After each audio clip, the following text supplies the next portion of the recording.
Regresamos, estimado televidente, y quiero volverles a pedir un aplauso para nuestros distinguidos invitados.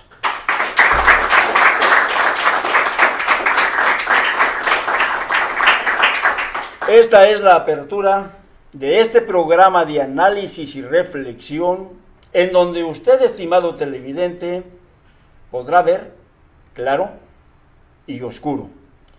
El tema que abordamos en esta ocasión es sobre la urgencia y la necesidad de sostenernos, cuando menos internamente e interiormente, en esa posición de que el Estado laico debe prevalecer por encima de las leyes que hoy dan espacio para que esto tenga una transformación que va a ser de mucho perjuicio. Vas a terminar con el tema, maestro.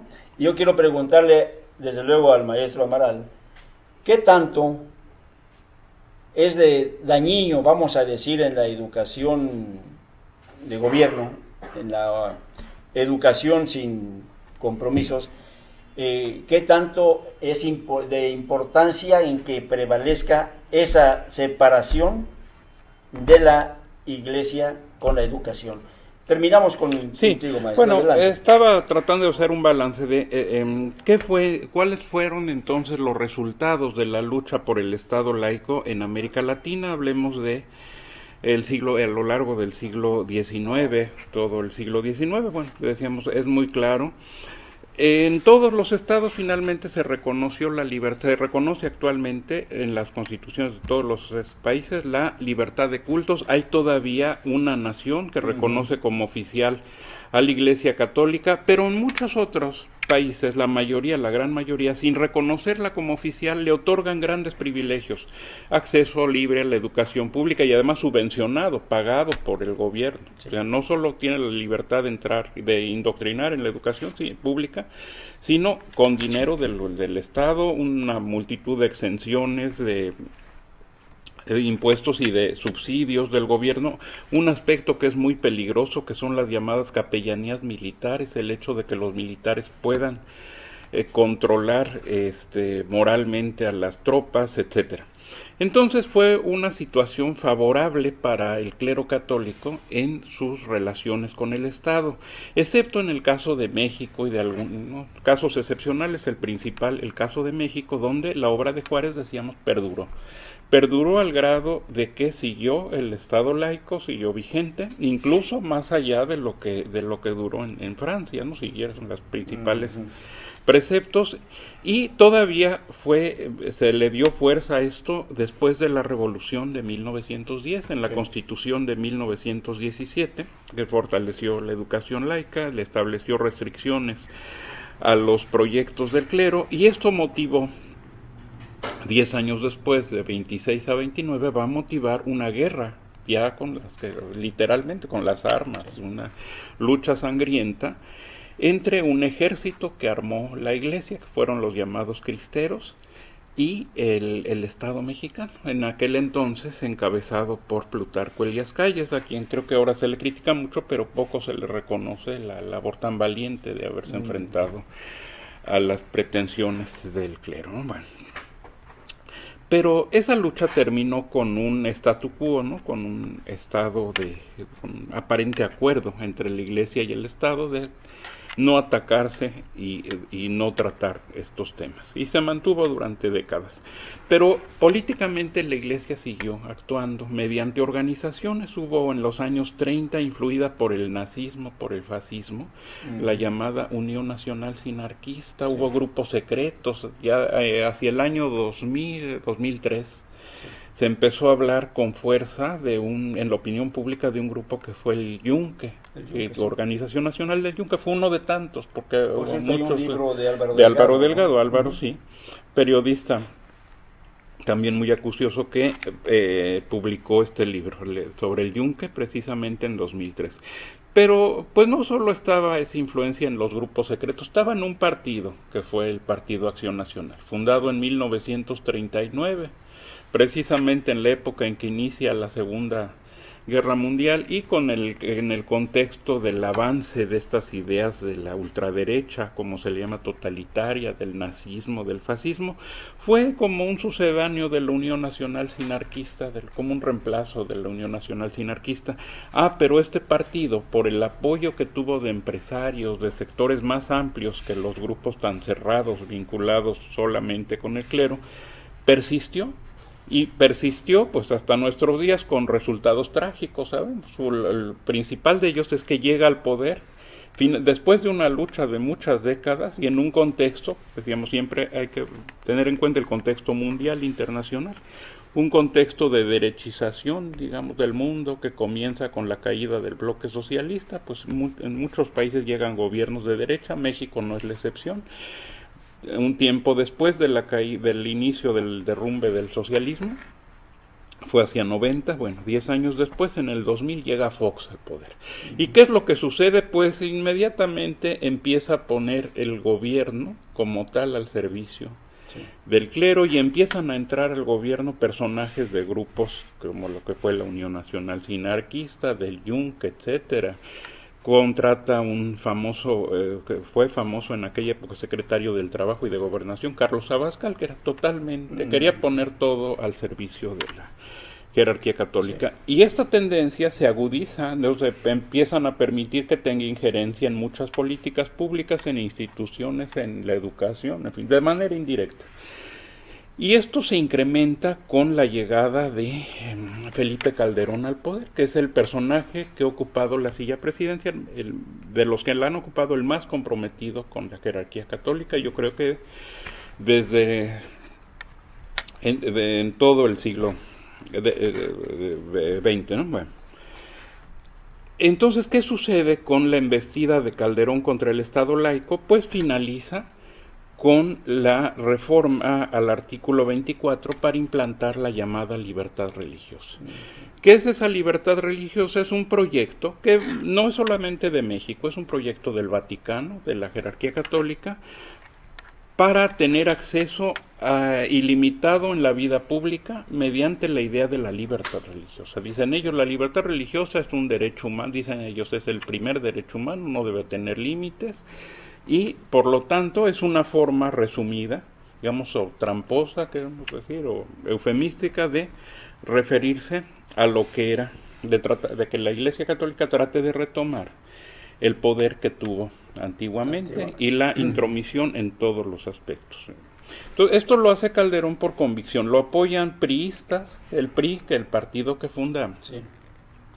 Plutarco Elías Calles, pues en la actualidad ya no tiene estas ideas, como él las tuvo de defensa del Estado laico y de lucha contra la tiranía del clero, pues ahora es un partido muy pragmático, donde predomina más bien el pragmatismo y están dispuestos a aliarse con los más poderosos, apoyan esto de la reforma al artículo 24, pero ¿qué pasa en un país como México, que dentro del contexto mundial siempre ha tenido, donde siempre ha tenido una gran fuerza el Estado laico y un gran respeto dentro de la sociedad, pues que también hay un movimiento muy fuerte para reforzar el Estado laico, y entonces también en la Constitución hay una reforma muy importante para reconocer explícitamente el Estado laico. Entonces, ¿qué es lo que sucede? Pero que actualmente vivimos a nivel legal, político, una cuestión contradictoria, una contradicción. Por un lado se aprobó el proyecto del clero para retomar el poder mediante la libertad religiosa.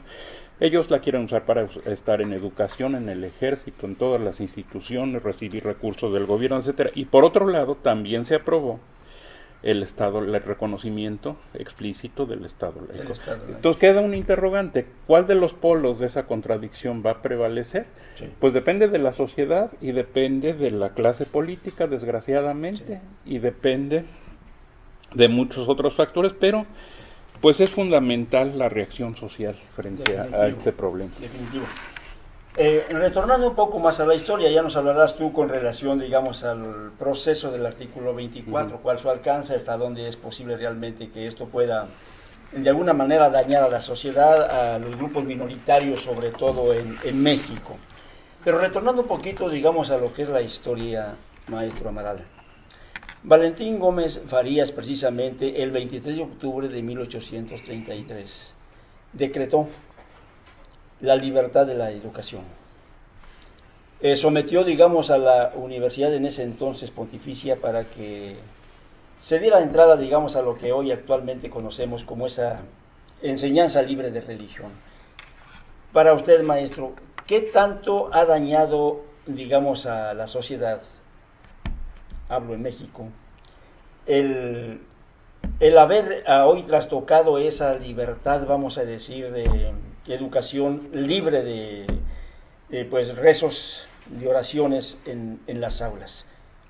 ¿Cuál sería su opinión con respecto a eso? Bueno, empezando por el concepto de libertad de creencias o de libertad de religión, que es algo que no pongo en duda.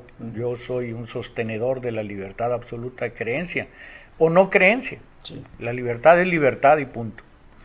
En realidad aquí el problema no es que los señores de la jerarquía católica tengan o no el derecho y la libertad para promulgar y procurar la extensión y propagación de su fe y de sus creencias en la forma en que lo consideren pertinente. Sí. Desde luego que esa libertad es reconocible y hay que entenderlo así. El problema aquí está en que en aras de su supuesta superioridad o mayoría o como le queramos llamar, ellos creen o se creen con el derecho de que todos los demás que no somos católicos, yo no lo soy y no me arrepiento de decirlo porque tengo otro tipo de creencias o de no creencias, y me siento muy dueño de ellas. Tienes un derecho y además, tienes que hacerlo valer, ¿no? Resulta ser de que ellos quieren flotar tranquilamente en sus proyectos particulares en relación a su fe o a su religión sobre el dinero de todos nosotros, es decir, sobre nuestros impuestos.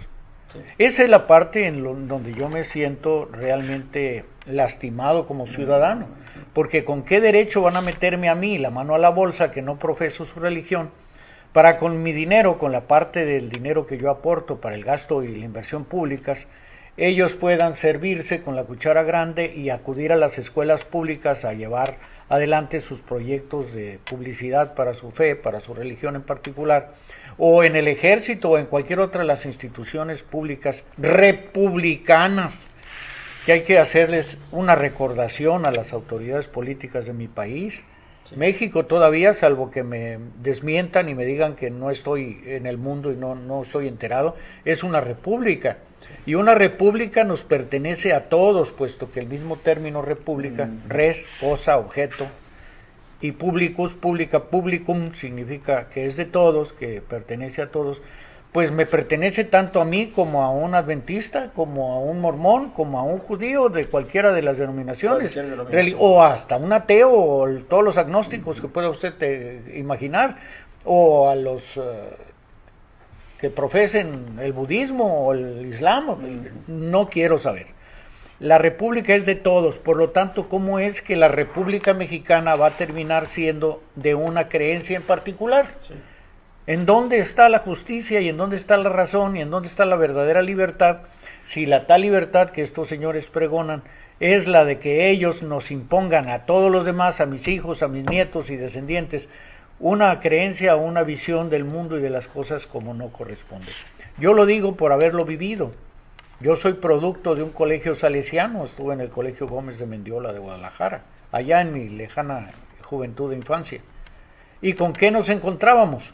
Nos encontrábamos con que niños, va a llegar el inspector escolar a revisarnos, saquen todos sus libros de Ciro González Blacayer y saquen donde la historia empezaba pues con Darwin, la evolución y todo lo demás.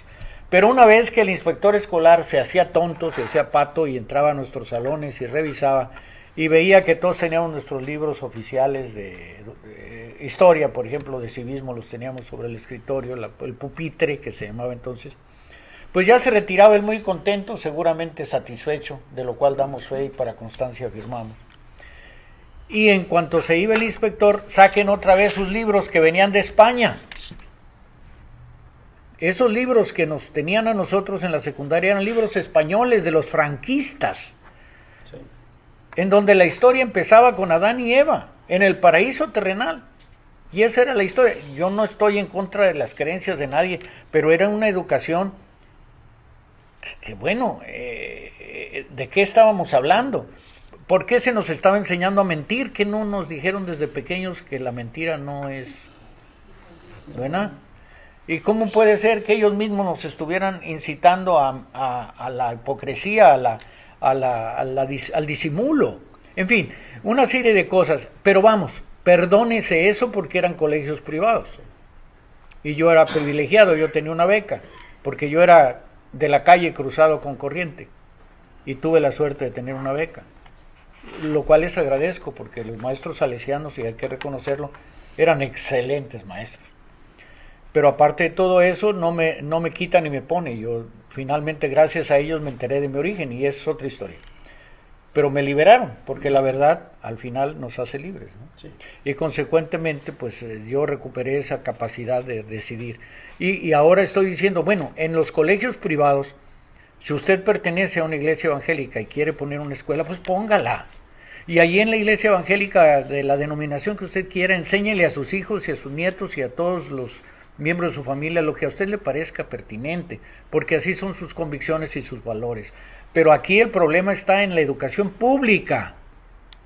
La educación que imparte el Estado tiene que ser libre de todo prejuicio y debe de contener todas las enseñanzas que normalmente tiene la ciencia, la técnica, el arte, etcétera, que le permitan a las personas que sus aspectos religiosos, emocionales, espirituales los resuelva en su casa, en su familia, o en su iglesia, en su sinagoga, en su mezquita, en donde esté. Eso es libertad, eso es laicismo.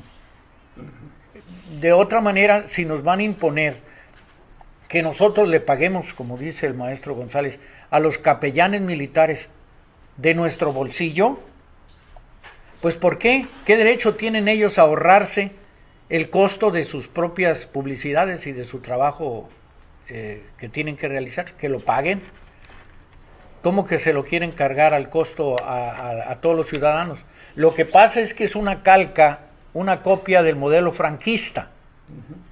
El PAN se crea en el 39, efectivamente, pero siguiendo el modelo del Opus, creado por José María Escrivá y Balaguer en España, y traducido luego a México, porque ¿quién de nosotros, de nuestra generación, que estuvimos en contacto con la educación privada en aquellos años, no tuvimos que leer a forcioris Derrota Mundial de Salvador Borrego? Un verdadero libro nazi. Y nos lo daban en la escuela, una escuela de sacerdotes. ¿Eran o no eran nazifascistas? Por supuesto que lo eran. Sí.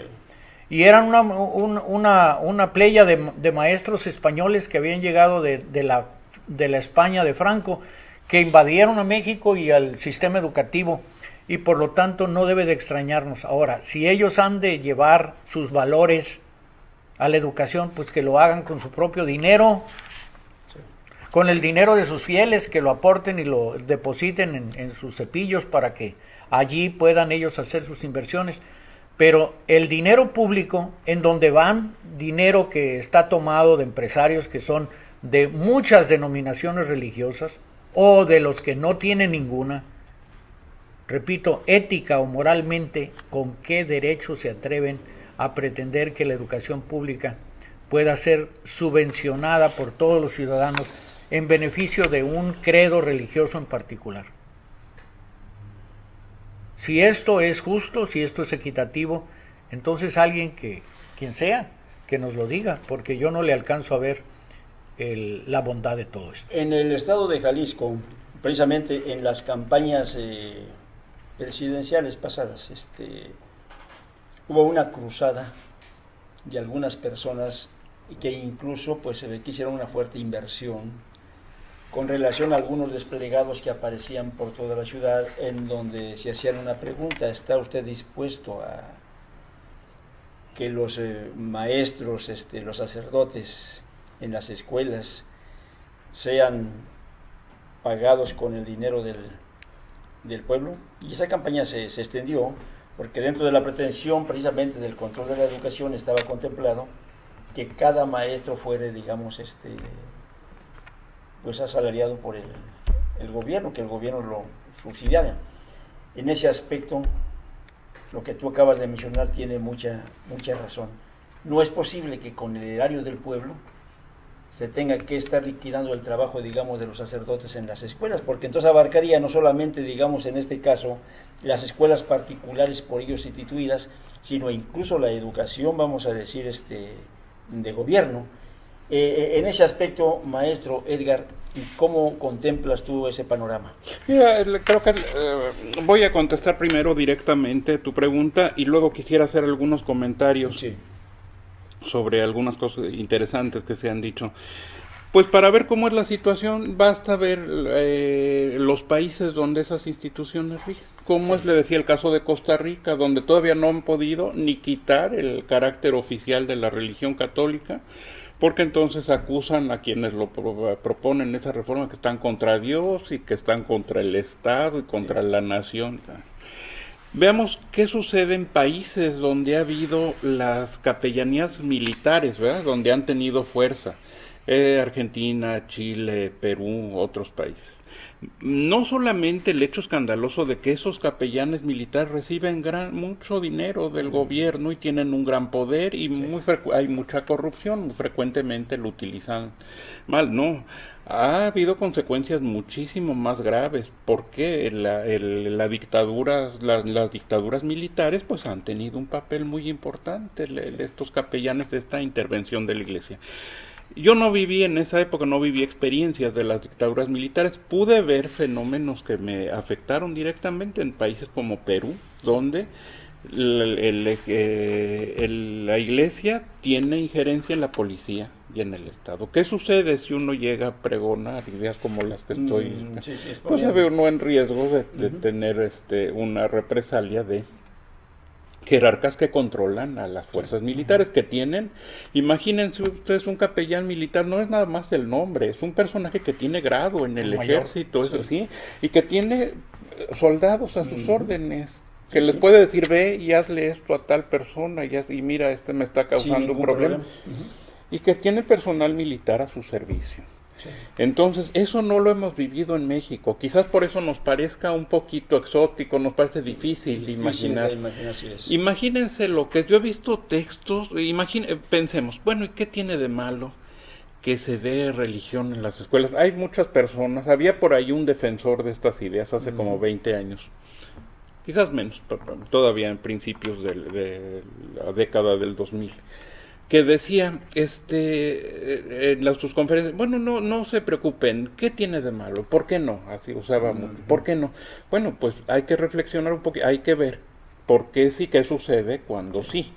Vean ustedes los textos de los países donde hay educación religiosa en las instituciones públicas. Yo he visto, por ejemplo, de Panamá, textos de Panamá, donde le dicen, bueno, ¿cuál es la tarea de educación religiosa? Ya no es una tarea optativa, una cuestión, pues no, es algo que forma parte del programa, como decir la tarea de ciencias naturales, de civismo.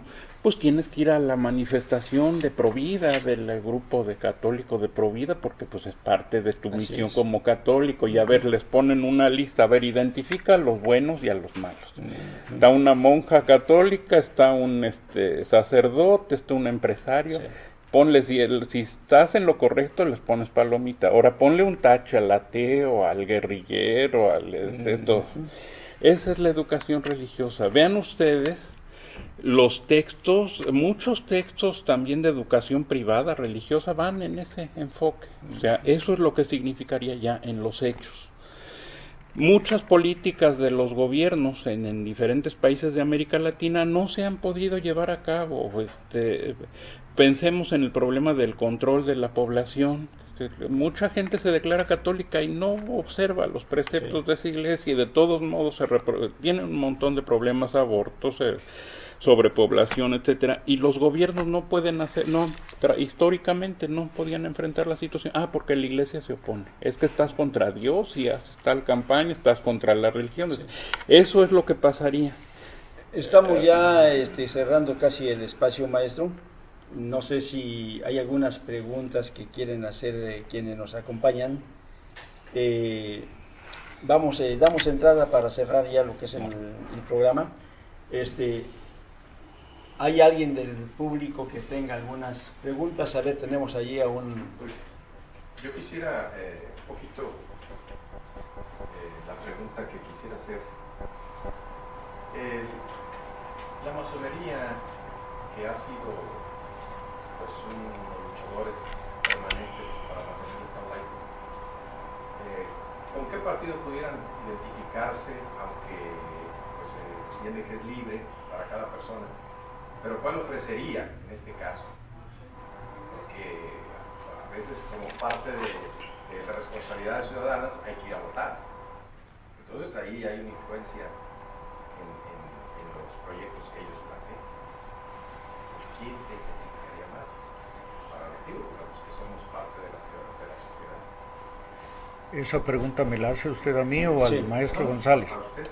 Bueno, tendría que decirle que así como en la canasta del tamalero hay de chile, de dulce y de manteca, tendríamos que saber de qué masones está usted hablando, porque también, como ha ocurrido con el resto de la sociedad, la masonería, que es una institución en donde básicamente está formada por librepensadores, también ha sido infiltrada, y ha sido infiltrada por los partidos políticos, que la han corrompido. Es decir, lo digo con todas sus letras, la masonería se ha visto afectada porque los partidos políticos, en especial uno que estuvo identificado con el gobierno tradicional, llamémoslo, de la Revolución Mexicana, desde la época de Plutarco Elías Calles en adelante hasta el año 2000 o antes del 2000, porque de manera disfrazada, aunque ustedes no lo sepan, pues se los vamos a decir, en realidad ya se habían infiltrado en el gobierno de México desde la época muy anterior a la de el señor Fox. Quien me diga a mí que el PAN tomó el poder en el 2000, yo me reiría discretamente para no ofender. El PAN o los ideólogos de ese partido ya estaban metidos en el gobierno de México mucho tiempo antes. Sí. Por lo tanto, nos podemos ir hasta los años 80. A lo que me refiero es que los partidos corrompieron a la masonería. La masonería del siglo XIX fue un ferrocarril en donde los masones iban en la máquina delantera. Es decir, los liberales de la Reforma estaban allí, empezando por Juárez y por todos los liberales de ese entonces. Pero los masones de ahora han ido permitiendo paulatinamente que se los coloque en el cabús. Si sabe de ferrocarriles, sabrá que el cabús es el último de los vagones. Y se sienten muy confortables, se sienten muy cómodos ahí. Sin embargo, hay, como dije, de chile, de dulce y de manteca. Hay masonería que se ha dejado infiltrar y está organizada y estructurada en el sistema político mexicano, es decir, está calcado el sistema político en su forma de organización, con un partido que tiene 3 colores tradicionales. Hay otros que se han considerado en función de la libertad de pensamiento que se predica dentro de las logias masónicas y que están divididos en diferentes partidos o no pertenecen a ninguno. Y hay otros que son progresistas, yo le llamo así, y que están empeñados en que las ideas de libertad que la francmasonería propugna permeen hacia la sociedad, pero no como una mera expresión, no nada más en el sentido meramente de palabra, sino que se convierta en una forma actuante, que el masón participe en los problemas sociales y busque su solución, se involucre en ellos. Esta es la masonería más avanzada. ¿Con qué partido político se identifica? Con ninguno. Con cualquiera de ellos que realmente propugne o defienda los intereses de la sociedad.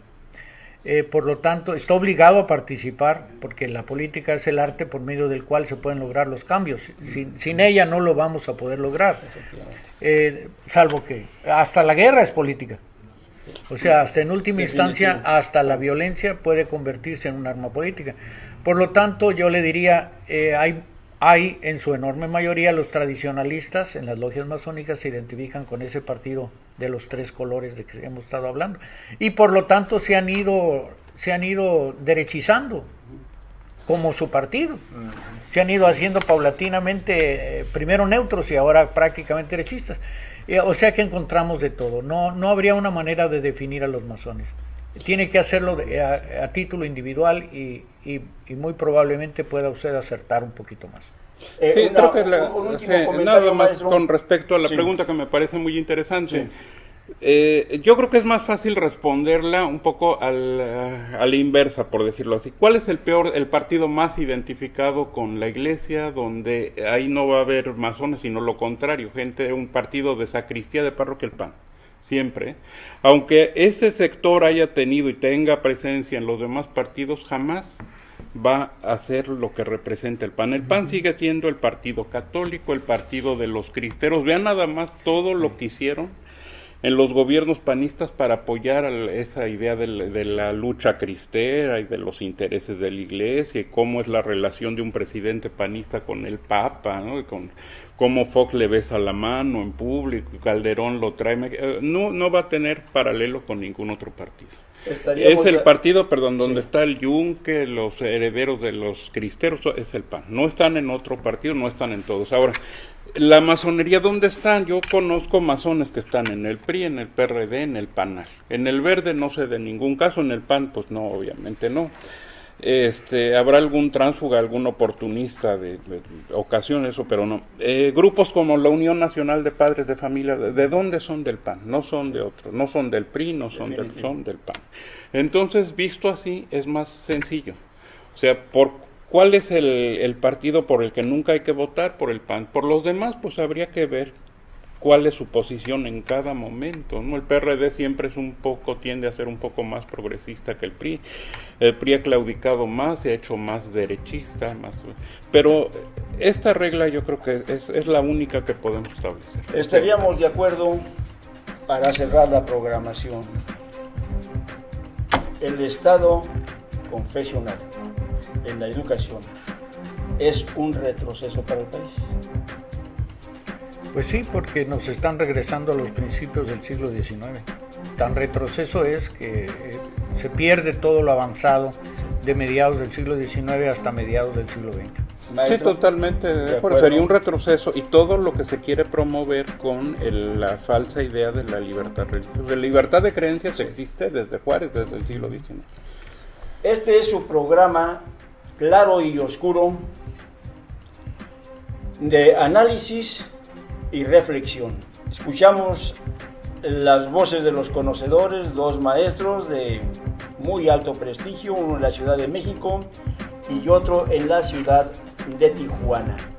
Usted, estimado televidente, después de esta reflexión, es el que tiene la última palabra.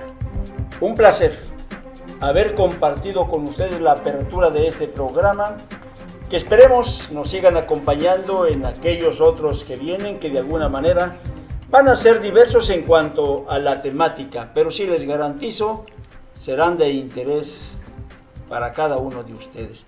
Un agradecimiento al maestro Edgar González Ruiz, al maestro Amaral, para los que pido un aplauso en este momento.